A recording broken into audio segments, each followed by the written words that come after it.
I carried this notebook. We got it end of 2022. It was a Secret Santa gift, and it's something I've really held on to. So maybe one thing to start with is that there's a lot of good that is ahead of you. Just hold on and sit back. You are going to be loved in many ways that you could imagine, and just sit in it and receive it. Let's start right there. So I have these notes that I'll just keep referring to because I'm also a very firm believer in the fact that, like my former headmaster used to say, the weakest pen is stronger than the strongest mind, something like that. So something about writing and knowing that we'll always be able to remember. So when I thought about this conversation, of course, I thought about different themes and topic areas I would want to just say something on from this place where I'm sitting now. And I think one of those is just the area around identity, who you are and what the self-discovery journey is looking like now, but also looking back at what was before. I feel like you spent a lot of time waiting to be told who you are, waiting to be told that you're beautiful, waiting to be affirmed, waiting to get to hear, some positive things that would have like picked your spirit up. And I think the one thing I can start by sharing is, just give yourself the freedom to also start with you. Start by telling yourself those things you want to hear, that you're beautiful, that your opinion matters, that your voice matters, that in a room as huge as, all the conference rooms that you get into, when you raise your hand or when you unmute on a call, your voice really matters, and what you're going to say is going to be of value. It's going to turn heads and it's going to get people thinking. So you have it right there with you instead of waiting for everyone to tell you who you are. Just start by discovering yourself and start giving yourself the things that you're looking out to get from everyone else. I think around self-discovery and identity, that's what I really think about what our experience was, and just the clarity of getting to know yourself. You will not have it figured out by this time, or by the time you're seeing this, you will not. And just sitting in that peace, knowing that as each day passes, you get to learn one more thing about you, you get to discover talents and giftings, things that you found difficult but get easier. So just sit back and get to experience it, but start also preparing and filling your cup so that you're not waiting to get to hear all these affirmations from people around you, but you can get to start to hear them for yourself and also get to feel that love and receive that love and practice receiving it. I think one of the moments that really will help you, sometimes I don't know how to switch from future to past, but you're going to experience a lot of learning when you join campus, learning about yourself because of the course that you decided to opt for. Social work and social administration, it's one of those things where each lecture that you get into, especially the psychology lectures, will give you those moments where you're thinking, what? Okay, that is something I really resonate with. And those times they'll give you so many moments to sit and think about what you do and why you do what you do. You will get to reflect on the experiences you had, and you continue to have and find those, I think, connecting dots that will give you more insight into who you are, what you enjoy, what you don't enjoy, what comes naturally, and things like that. So yeah, just get ready. Get ready for all that learning. It's coming. You also see, you'll get help, see a therapist, and you'll get to do a lot of unearthing. I think growth really is about unearthing and digging deep into who you are. So you're going to get to know yourself. I just want you to brace yourself for that. It's going to be a beautiful experience. Just plug into that. I can't help but think about um, confidence and insecurities and struggles in that nature from years ago. Um, I was like high school. High school, I think one of the lessons I've learned is the things that sometimes you get picked on about are going to be some of the things that you will treasure the most about yourself. I'm smiling because one of those things for me is the color of my skin. And I remember moments being told, or feeling like my appearance didn't cut it in terms of the beauty standards when I was much younger. And so I started to feel like, I don't know, you know how you feel in your heart that you're beautiful, but the environment has described beauty in another way. And so you then question this beauty that you carry. Yeah, so for me, what I'll tell you is that you will realize that the beauty is within you. And it's also external. So you will walk into seasons where the things that felt like insecurities will become um, shining lights, if I can call them, that you can stand with warmth and joy in your heart to say, oh, this is something I love about myself. Like, I'm thinking about the color of my skin, I'm thinking about my smile, I'm thinking about different parts of me that previously would feel like, they didn't catch it. But as you like continue to live in your skin, experience life in your own body, you get to realize, wait, this is the body that has been carrying me for all this number of years. And it's done a pretty good job. And I've been able to walk, to climb, to run, to swim. We are now learning that. And all these other things. But yeah, so just brace yourself to know that the things that you're worrying about now are going to be things that you'll be proud of. And I know that must be hard to hear because it's just like, but do you really, really, really know that this thing is important to me right now? I really do because I am you and it was important to me. But I just want to let you know that it matters and it all matters. It matters to you now and it's important to you now that all these certain things fall into place. But as excuse me, and as the years go by, you realize that maybe I was fussing about something that I could have just been very chill about, and it would have equally gone well. So yeah, those insecurities are about to become your next best thing. So hold on to that. I remember you were so small. You were so small, and you keep getting you'd get told that you don't eat much, and yet you had and still have such a huge appetite. So, and I remember you'd feel so sad when you get to hear that. Well, a few kilograms have been added, muscle hopefully. Yeah, but I want to say it doesn't matter, but I know it matters to you. So I'll just say that just walk in the experience of it. In the time I'm talking about, your waist is probably like 24 inches.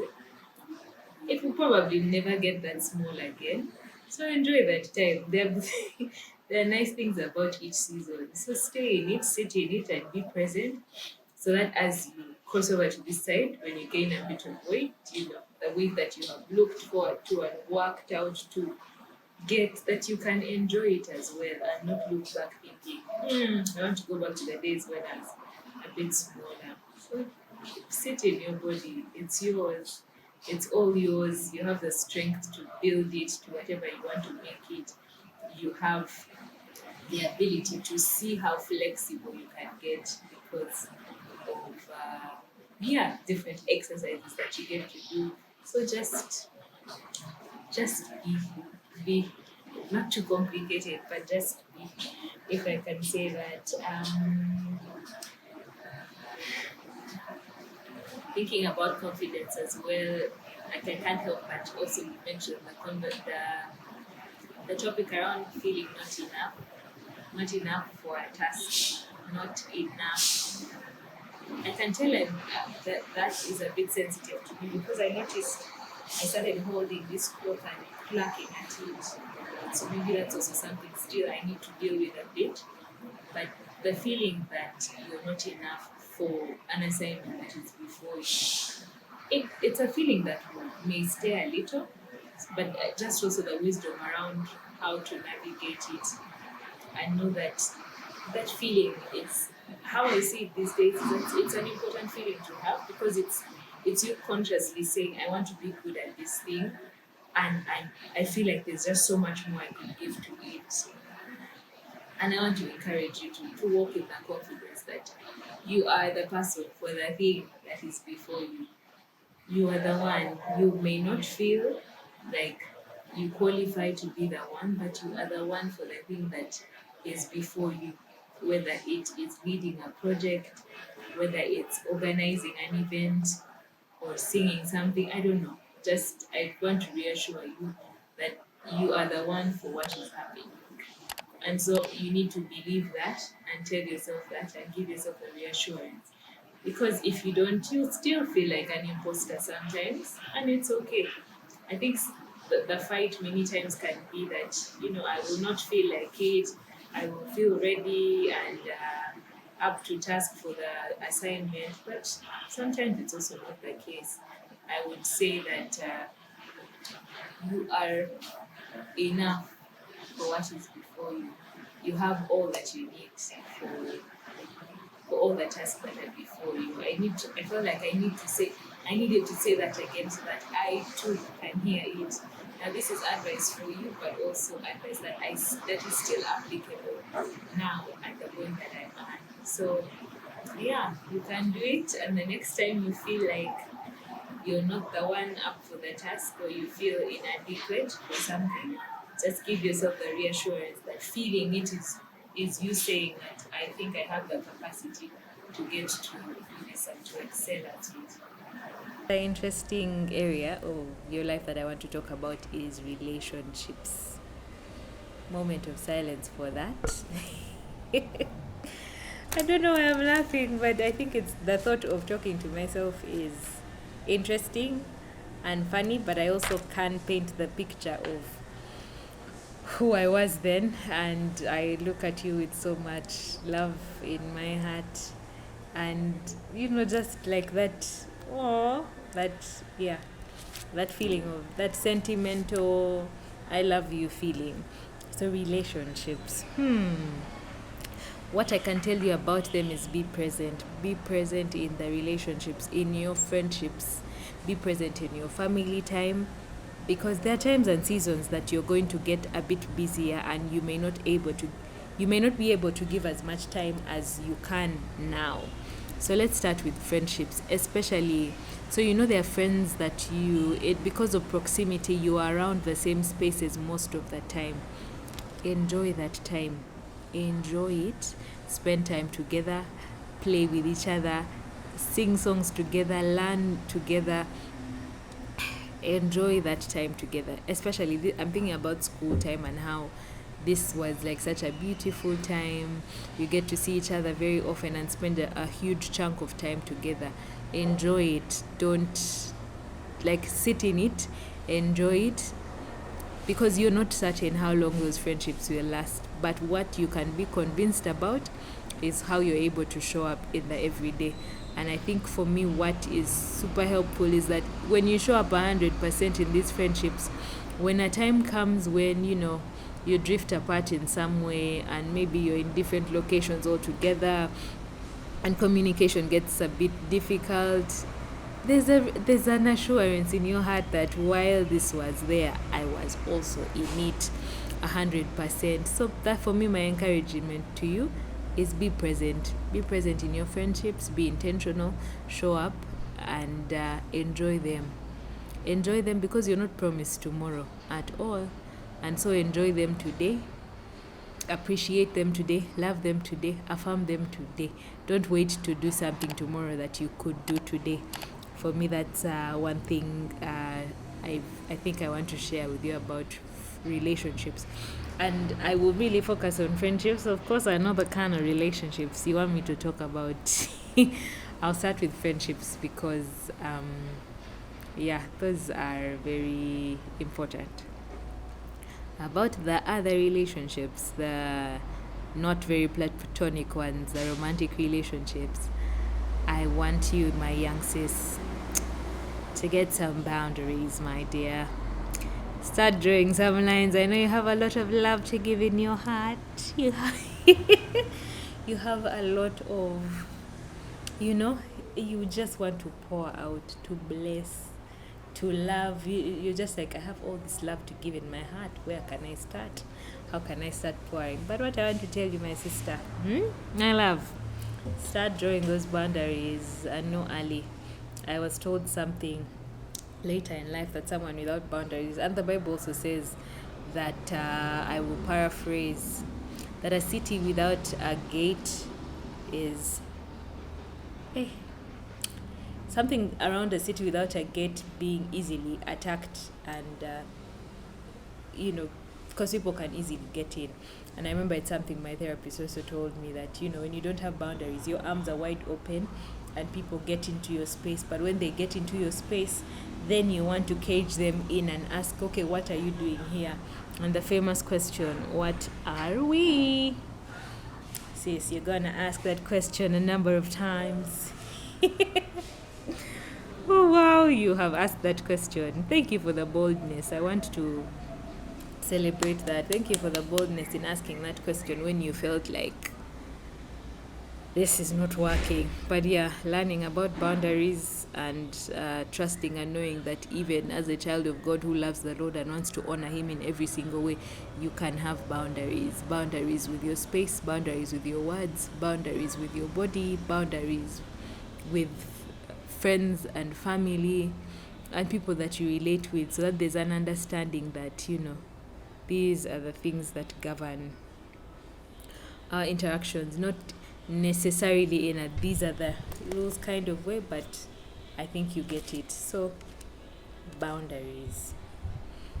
Don't forget that one, because it's a tool you're going to start growing early, and you'll need to keep improving and improving, because sometimes the boundaries are in theory until they are tested, and then you realize, oh, well, I thought I had a boundary around this, but the gates are open.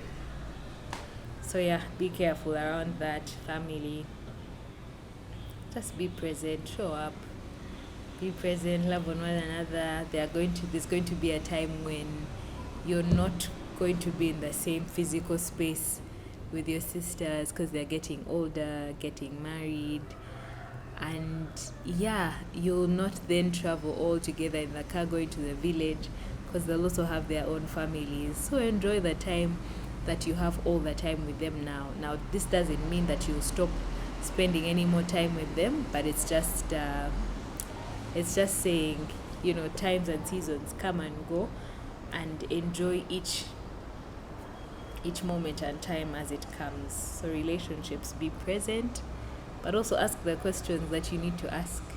Establish those boundaries and be firm in them. Yeah.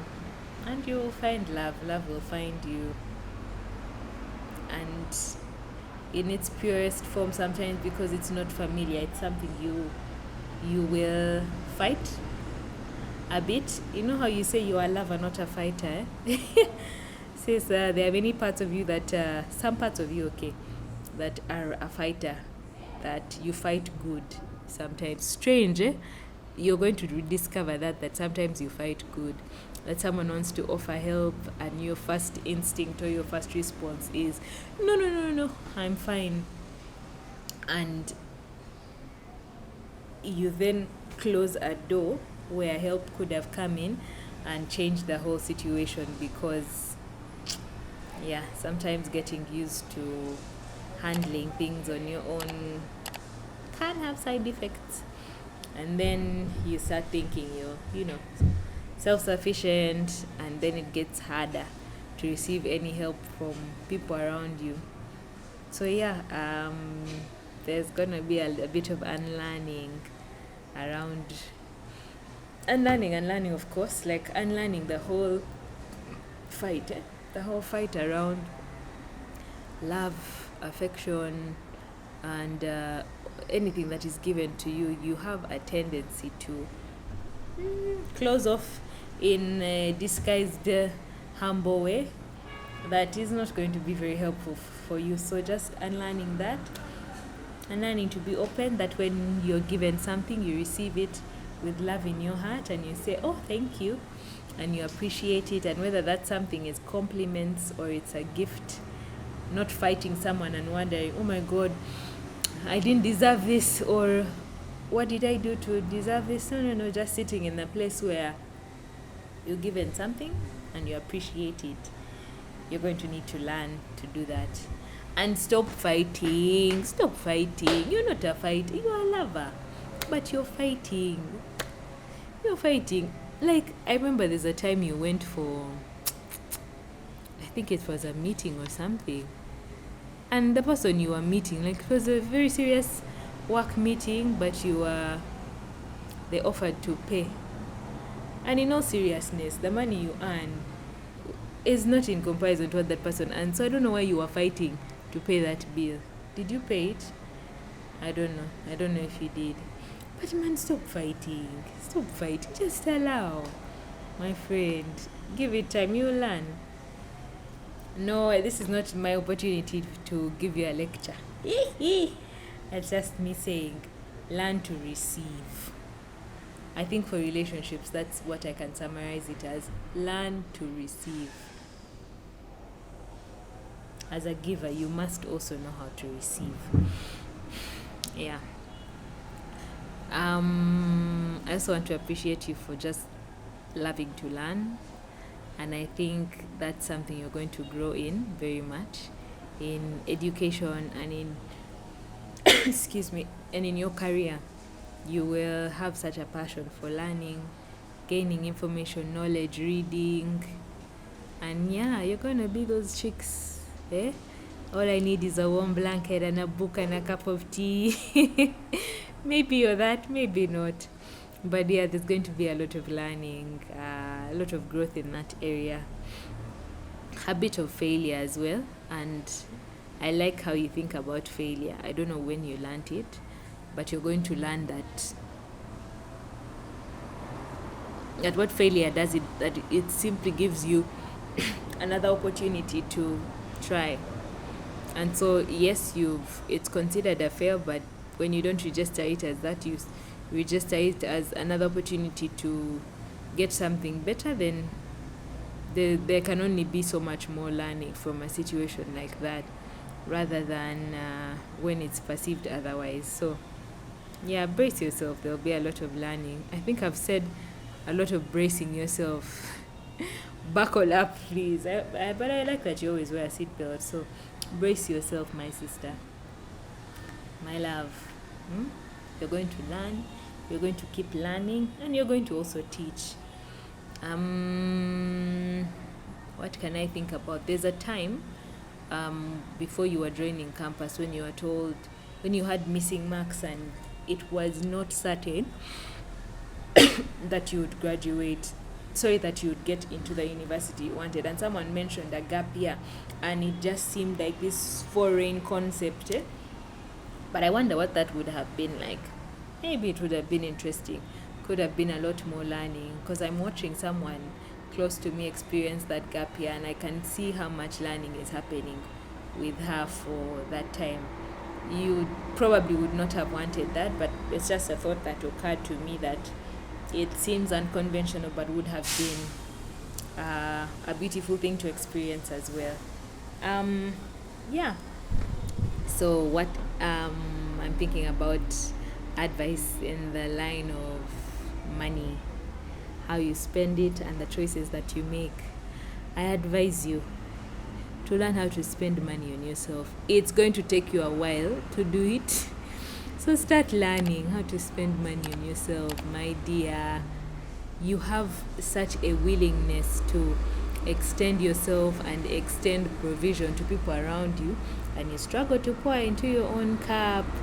When someone asks for help, you're so willing to get money from, let's say, another budget line altogether to extend that help. But when you want to drink some nice peach iced tea, you're thinking about all the reasons why you qualify to drink it. My love, have on yourself a bit more.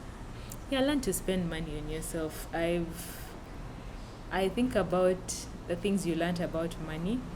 So you contextually also, you have the privilege of having grown in a home with two elder sisters and one younger brother. So there's not an experience that you have that your elder sisters have not gone through. And what that has done is that it has given you sort of like a benchmark. And even as you start working, your sister will give you a budget template that's going to support your money management for the years to come. I'm still using it now, so embrace it. Embrace it. Yeah, what I can just say, just learn to spend more money on yourself, my love.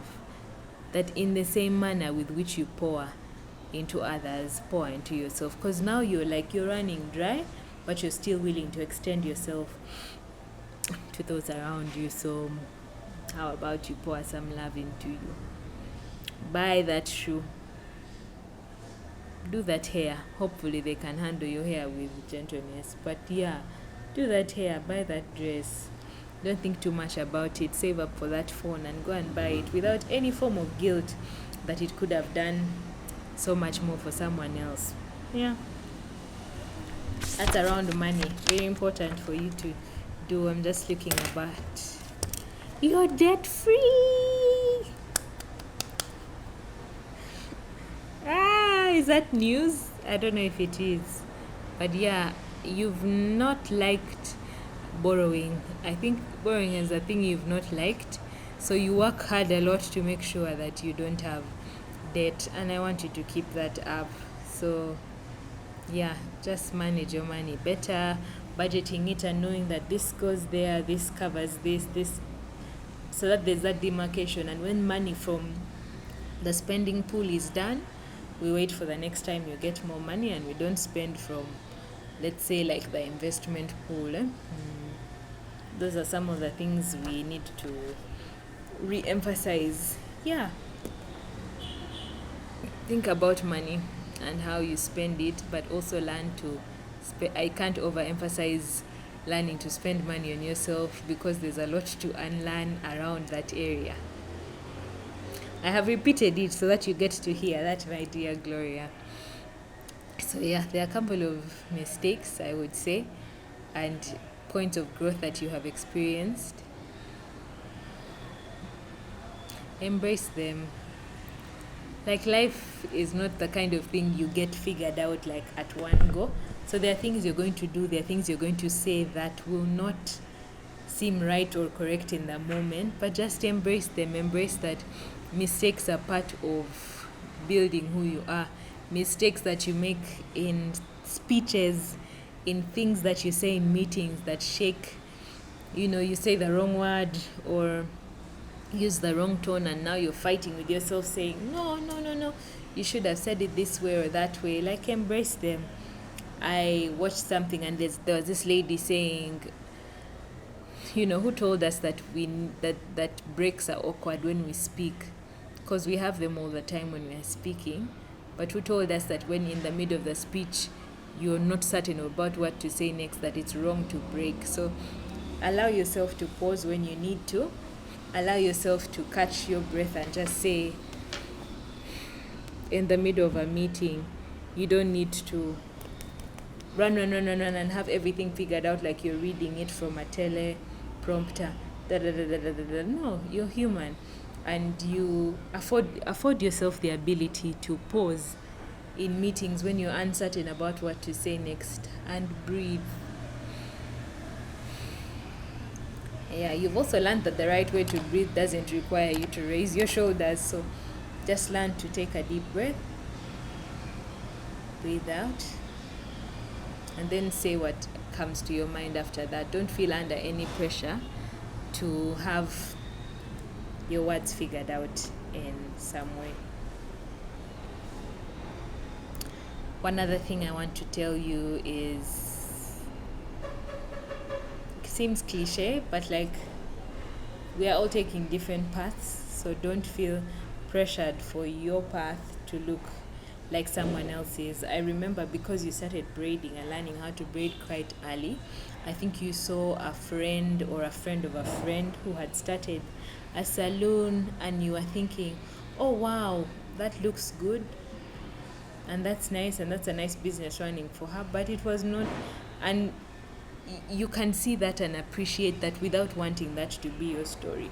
Like, see someone's success and just be like, oh my god, cheer them on and let that story pass. But when you look at something like that and your first thought is, yeah, I should also have a business because I can braid hair and stuff like this, like, stop taking away from people's shine, and just let them also have their moment there.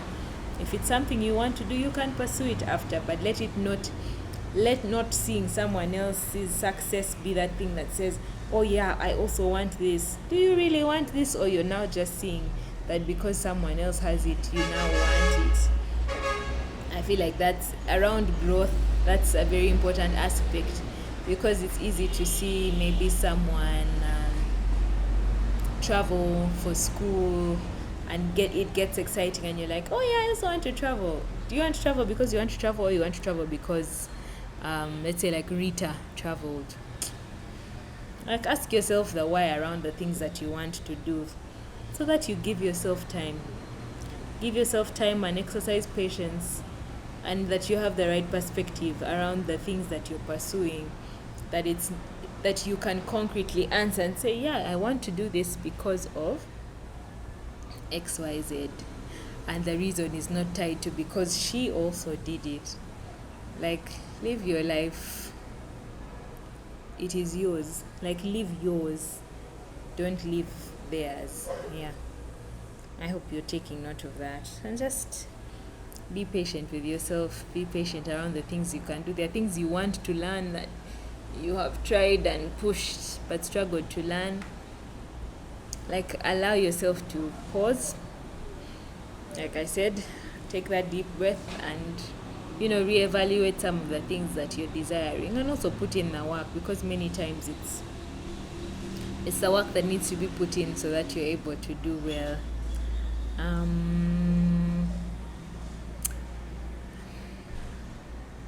You're going to discover things about yourself from your past. Sounds like a heavy statement, but from like childhood experiences, and one of those things is going to be that you struggle asking for help, and because of that struggle, back to what I was saying around the closed offness, is that you have a quickness to shut out help rather than to receive it even when you need it. So the advice I would give you about that is to start learning early to ask for help, but also to receive help once it's offered on the first try, because when someone is doing something good, you don't want them to keep insisting to do something good for you to accept it. Like when someone says, oh Gloria, can I help you I don't know, open your bottle?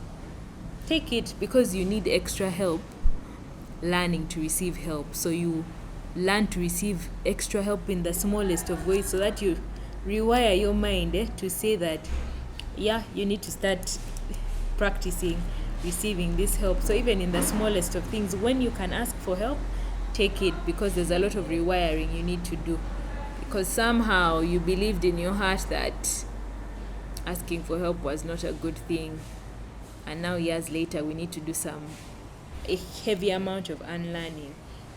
So in the smallest of ways, be brave to say, oh, could you help me? I want to think of like the silliest thing that you probably would not need help with. So let's say you're packing bags and you don't necessarily need someone to hold your book, but because you're learning in your heart how to receive help and how to ask for help, just in that moment, take every moment to practice asking. Say, oh Millie, could you help me hold this book? And Millie holds it. You may not need her to hold it, but in doing that, you have exercised your right to ask for help. And then Millie can then decide whether or not she's able to give you that help. And as she holds that book, you get the reassurance that, okay, someone wants to help me. and then you learn that, like, there's, because there are things you have learned over the years, and learning them will take a lot of time, and will take time.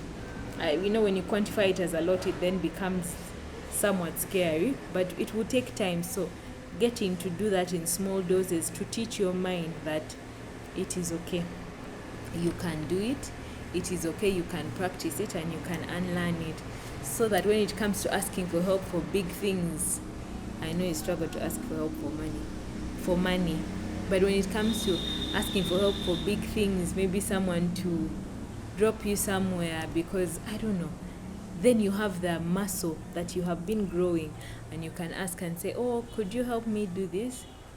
And it's not a strange thing at all. So yeah, learn how to ask for help, and my advice would be start doing that very early. Some of the rest that I'm going to share will just be like off the bat. One of those is you like to plan, and I acknowledge that, and I appreciate that about you. You like to plan, and you like things to be a certain way. You say, oh, this morning I am having breakfast, then I'll go for this meeting, then after that I'll go for this class, then after that I'll go for this other class. You like a lot of structure around your day, and sometimes allow yourself to get off the plan. Stay with me. Like, allow yourself to get off the plan, because sometimes you have planned that a certain thing will last 2 hours, and then it lasts 3 or 4, and I know you start getting agitated in the middle when time starts to stretch out, because you're always planning something after. So there are 2 lessons there. Learn to plan loosely, plan, and then let God take over how things unfold. So that, but also learning not to overbook. So if learning to have space like an hour between things, so that in case of any delays, you're not pressured or rushing to something or from something. Yeah, I don't know, why the need to have life paced in that way, but yeah, just learn to slow down. Learn to slow down, look around you, look to the left, look to the right, look to the front, look to the back, look inside, look outside. Like, just learn to slow down. Sometimes you are moving at such a pace that you don't allow yourself the opportunity to pause and slow down. So that's, even as we come near to the end, I would say slowing down. I think I've even slowed how I've spoken towards the end, because the message is now sitting a lot with me. Learn to slow down. You walk very fast. When you're walking with people, there's a tendency to, like, remind yourself that, I'm walking with someone. Let's match. Let's pace up, and I'm not like 100 meters ahead and then turning behind and looking, and no one's, the person I was walking with is not right there. So learn to pace yourself, learn to slow down. I don't know what you're rushing about and what you're rushing for, but just practice being present in the slowness of things, and I'm certain, without a doubt, that you will be well. I love you. I'm encouraged, because one thing has been constant for sure is that God has been with you. And over the years, He is going to give you such an assurance that no matter what the situation looks like, He has your back in every form. So rest in that. Rest in that. You are going to be fine. There are certain seasons that are going to be bumpy, and you're going to wonder what is happening. But the peace of the Lord, my dear, I cannot explain it to you. You will experience it, and you will see that surely, what should I worry about? I will be anxious for nothing, absolutely nothing. And that's something I want to leave with you, that you don't have, like, your life is not in your control. You handed that over. You handed that authority over. You handed that power over. So breathe like someone who breathe. Let's breathe. 1, 2, 3. Breathe out. Like, breathe like there's someone who has your back, and that you have surrendered and said, this person is going to take care of me, and that you have given your life to them. Yeah, be anxious for nothing. If I can just walk through what the highlights for me have been from these lessons, I think initially we talked about self discovery, and my advice there was to stop waiting and start giving yourself what you're hoping to receive from other people. Then we talked a bit about confidence and insecurities, and the highlight there for me was like the things that you're insecure about now are going to become some of the things that you're super proud of. So just hold on. Then we talked about relationships, love, family, friendships, and my call to you is to be present in them, be super present, but also establish boundaries, because you cannot be a city without a wall, because you'll be broken in two many times, and that will cause you a lot of harm. We got to talk about education, career, and things like that. And thank you for the openness to learning, because there'll be so many more opportunities for you to get to learn. I know we've had tons of more conversations about growth and mistakes, and the lesson being that nothing is ever a mistake. Like, it's those mistakes and those experiences that have shaped who you have become. So embrace them as that. Yeah. Thank you so much for listening. You have always been one to pay attention and listen. So thank you for listening. And thank you to everyone who has been part of my conversation with myself, with my younger self. I wonder what the conversation would look like if I was speaking to my future self. Maybe that's a conversation for another day. Thank you for watching. Please subscribe and like. Bye bye.